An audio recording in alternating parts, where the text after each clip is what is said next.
Saudações, minha gente! Aqui Caio Padilha mais uma vez, iniciando mais um episódio da websérie Memória da Rabeca Brasileira. E numa noite muitíssimo especial, porque essa noite estamos comemorando uma marca especialíssima, dessa websérie. Estamos completando exatos 3 anos de atividades dedicadas à memória da Rabeca Brasileira. Foram convidados e convidadas de várias partes do mundo, muitos temas interessantes. Passamos por continentes diferentes, por temáticas diferentes, muitas sonoridades, toda a diversidade da Rabeca.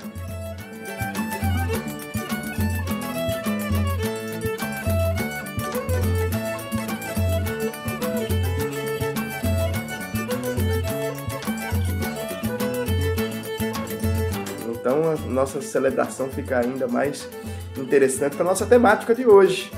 E hoje nós vamos falar sobre as rabecas luso-afro-brasileiras, os circuitos que foram estabelecidos por esse instrumento em períodos coloniais, em países de língua portuguesa, etc. Acho que é um papo que tem uma densidade histórica, antropológica muito interessante, um tanto quanto acadêmica, mas que nós vamos hoje tratar aqui de maneira informal, num bate-papo com o nosso querido Luiz Moreto.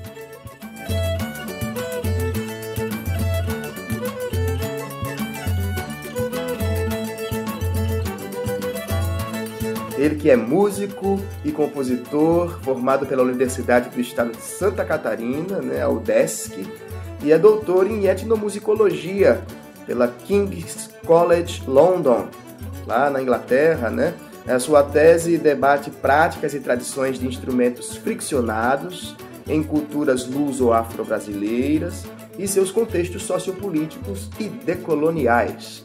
Em Portugal, gravou e se apresentou por mais de uma década com os músicos moçambicanos, portugueses, cabo-verdianos e angolanos. No Reino Unido e Europa, tem discos lançados com a London Improvisers Orchestra, Luiz Moreto Quintet, com Victor Gama, Refilon, Orish Nine, entre outros. Atualmente está trabalhando num livro sobre a tradição de rabecas luso-afro-brasileiras, que resulta das pesquisas realizadas em áreas específicas de 3 países lusófonos. A gente vai falar um pouquinho sobre tudo isso, para vocês verem como o nosso episódio hoje promete. E sem mais delongas, vou dar o meu boa noite aqui ao Luiz Moreto. Boa noite, meu querido. Obrigado por aceitar esse convite nessa data tão especial para a memória da Rabeca Brasileira.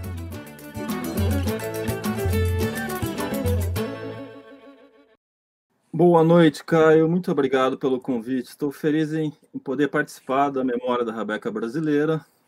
Vou fazer um trabalho de campo para conhecer as práticas de hoje, em Moçambique, do chacari, que é um instrumento, uma rabeca de uma corda só, do norte de Moçambique,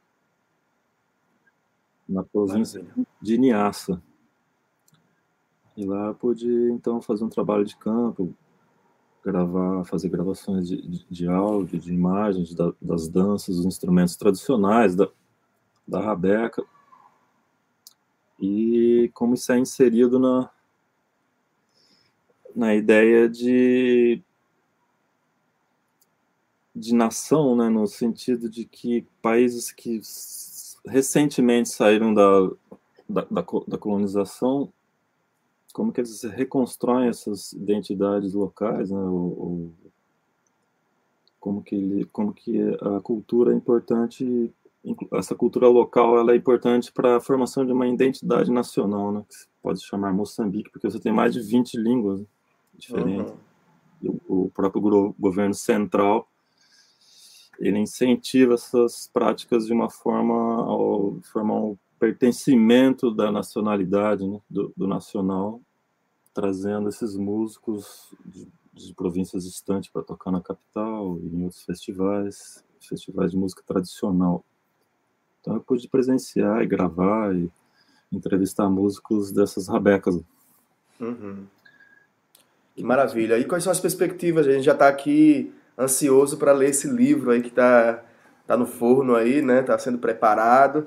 E da minha parte aqui também vou fazer algum esforço, vou falar com você depois para a gente ver como é que a gente traduz isso para sair no Brasil também em português, né? Porque eu acho que seria fundamental que uma temática dessa, né, que inclusive está falando de países lusófonos, né, que a gente conseguisse também uma tradução em português. Eu queria saber como é que está a sua perspectiva para esse trabalho, para esse livro, se tem já data, enfim, por onde que ele vai sair, enfim, para nós a gente ficar atento aqui também.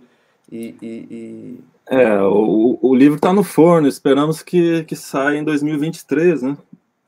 Estou animado. Ele vem dessa pesquisa que foi feita para a tese, mas é um livro que passa por várias revisões, né, no sentido de atualizar cada vez mais o debate. Conforme você vai publicando, você vai recebendo direções e críticas de como você pode, então, trazer o livro mais, diria... mais abrangente, né? Mais abrangente, mais atualizado, né? Mais atualizado. Isso. Então, esperamos que ainda em 2023 esse livro possa sair, já está no forno. Que bacana, que maravilha. Fico muito feliz, inclusive lendo o seu trabalho, né? Essa relação da Rabeca com as danças, não sei o quê. Estava me lembrando que aqui no Brasil tem um caso também que o Mário de Andrade coletou, vamos dizer assim, né? De melodias que foram coletadas por ele ali naquela viagem de 29 pelo Rio Grande do Norte, 1929, em que ele,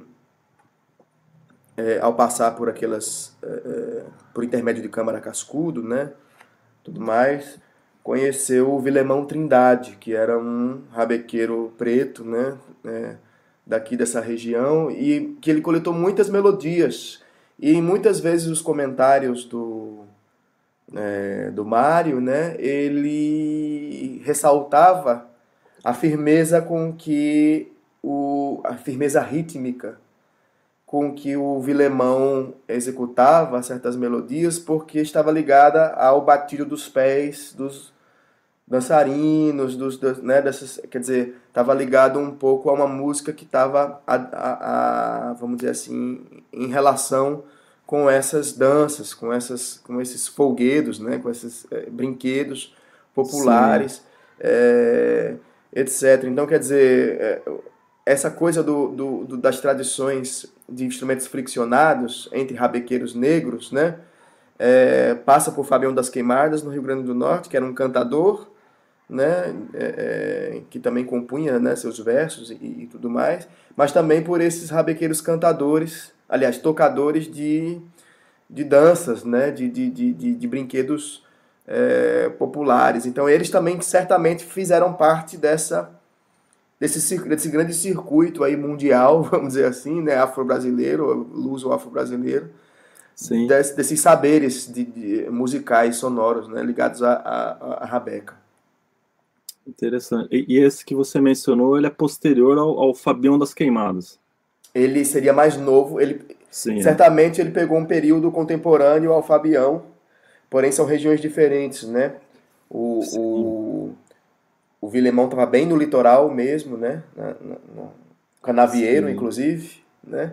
Litoral Canavieiro. E o Fabião estava mais para o Agreste, estava mais para dentro, assim, do continente, vamos dizer assim. E mais ligado às práticas da pastorícia, né?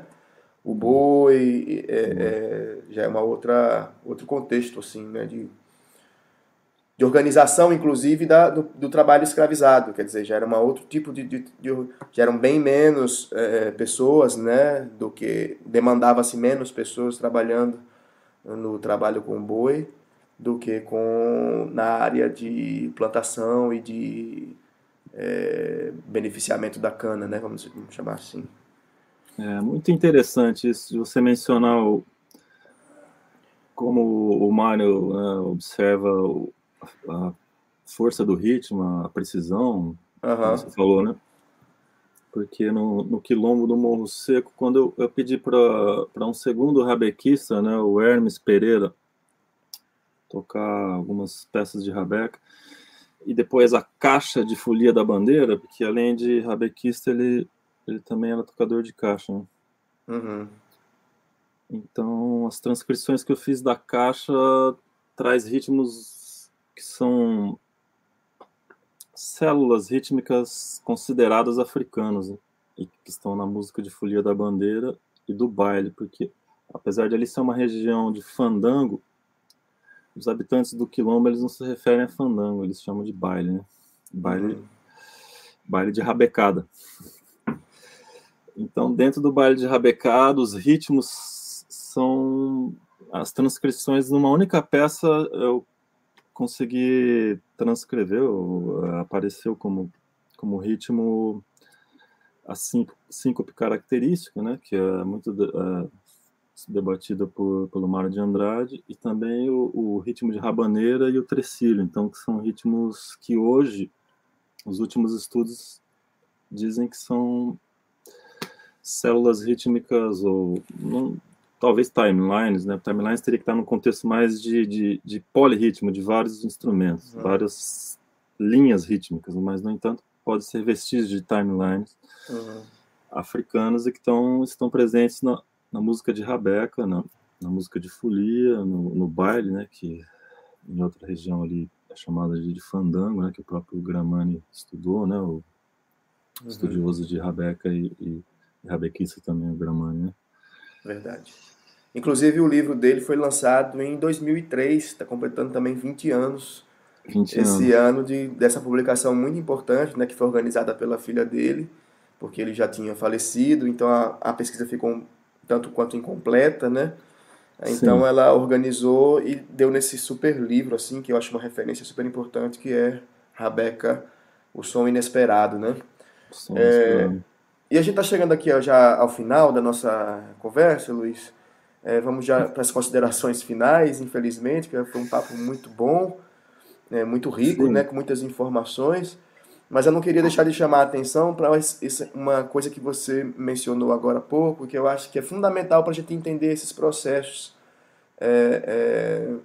de reapropriação, né, de tradições, de reinvenção, enfim, de práticas de rabecas, enfim, que eu acho que é difícil da nossa pesquisa conseguir detectar saberes que não tiveram um registro escrito muito forte, né? Não passou pelo regime escrito, pelas práticas de letramento, vamos dizer assim, né, dessas culturas. E a gente está muito acostumado a uma historiografia que está muito pautada no arquivo escrito, né? E quando a gente vai ler trabalhos como o seu, fica muito claro que a gente tem que ficar muito atento a outras coisas que são mais efêmeras, né? Que são mais impalpáveis, vamos dizer assim, que dizem respeito ao gesto, né? Ao som, à dança, à melodia, aos padrões rítmicos. Quer dizer, esses eram os saberes que estavam sendo transmitidos quando a escrita não estava presente, né? Até porque não havia condições, né? Como você falou, esses escravizados não tinham como trazer os instrumentos, não tinham como trazer, né? Enfim, papel. Trazia conhecimento técnico, né? Mas tinha todos esses conhecimentos, né? Que são impalpáveis, essas memórias, né? Esses saberes que estavam sendo compartilhados e que chegam no Fabião das Queimadas, que chega em Vilemão Trindade, que chega lá em Santa Catarina, no Paraná, São Paulo, Rio de Janeiro, e etc, né? Então, muito importante a gente ficar atento para esses discursos, né? Que estão aí subjacentes a essas poéticas sonoras aí. Eu acho que fica uma grande lição assim do seu trabalho para mim, fica essa inspiração, vamos dizer assim, de como pesquisador estar mais atento a essas poéticas, as sonoras, e mais atento a esses vestígios efêmeros, vamos dizer assim, né? Do gesto, da música, do som, dos saberes. E aí, dessa maneira, eu provoco você as considerações finais, assim, o que é que você quer deixar aí pra gente, antes da gente completar uma hora de conversa aí. Bem, o grande desafio de estudar a música da diáspora, né, que o Brasil, nesse contexto, é considerado diáspora também, Cabo Verde, Brasil e toda a América, né? É justamente essas perdas de memória, né? Porque não houve registro, né, escrito, ou também as formas religiosas, as formas do Estado foram hostis às culturas e às expressões africanas durante muito tempo, né? Então, essa hostilidade não permitiu o registro, né? Isso foi apagado e pronto. Agora, o trabalho do pesquisador e do interessado em música é sempre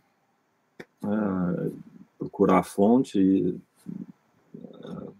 tentar ver o que acontece na contemporaneidade e, ao mesmo tempo, os registros históricos e tentar fazer as conexões. Uhum. Tentar encontrar as referências, né? Agora, a parte de inspiração nisso tudo é a espontaneidade das tradições, que diferem muito da música puramente escrita, nesse caso, da música que é produzida a partir do século XVIII, XIX na Europa, e também depois distribuída por abordagem da música erudita clássica, que é focada na parte interpretativa, e a tradição ela tem essa liberdade de uma interpretação nunca ser a mesma. Esteticamente, ela está mais ligada à estética afro-brasileira, afro-americana, diaspórica, que você tem mais espontaneidade, mais liberdade de improvisação e de interpretação. Uhum. Então, é sempre inspirador, né? Pesquisar essas tradições, um termo muito usado em etnomusicologia é revival, né? Que não sei como falar ainda no contexto da etnomusicologia brasileira. O revival seria recriação, reconstrução. Reconstrução, recriação, reconstrução, reconstituição, sim. De tradições. Uhum. É isso. E aí você abandona a ideia de que a tradição temos que tocar, senão essa tradição vai desaparecer. Você não, o musicólogo que pode pensar assim, porque às vezes um simples elemento, alguém que faz a reconstrução, a recriação, revive a tradição sempre de outra forma, de formas híbridas, com instrumentos diferentes, mas então é isso. Isso aqui é lindo, né? Isso aqui é instigante, muito instigante. Obrigado por instigar a gente essa noite, Luiz. Espero que sim. Espero que tenha instigado. Eu tenho certeza que sim, porque como eu te falei, quem é o nosso público, né, da série, é sempre muito interessado nas referências, né, nas fontes, por causa da escassez, né, da dificuldade de encontrar elementos assim para pesquisar, que tenham qualidade, que tenham consistência, né?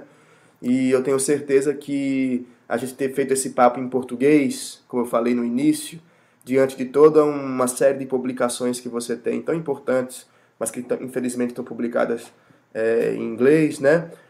Claro que tem algumas em português também, inclusive já convido as pessoas a pesquisarem aí os artigos, né? Sim. Mas a tese, por exemplo, está toda em inglês, né? Isso que é uma tese bastante importante, assim.